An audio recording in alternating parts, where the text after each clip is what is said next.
So guys आम्ही आत्ता वेखंडाची रोपं भरतोय. ही अशी खूप लहान पिशवीमध्ये आहेत, त्यामुळे ग्रोथसुद्धा होत नाही आहे. एवढी रोपं आहेत.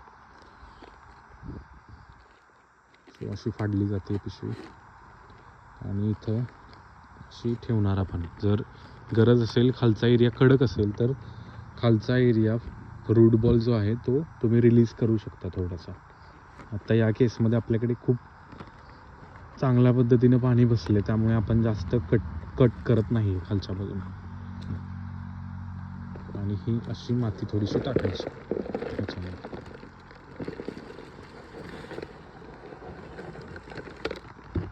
आला गेलेला काढा असं हलवून द्यायचं. क्रॉस बसलं आहे, बट क्रॉस असल्यामुळे हे नंतर व्यवस्थित होईल. माती ॲड करायचं. तर टाक, इथं टाक, इकडं टाक, इथं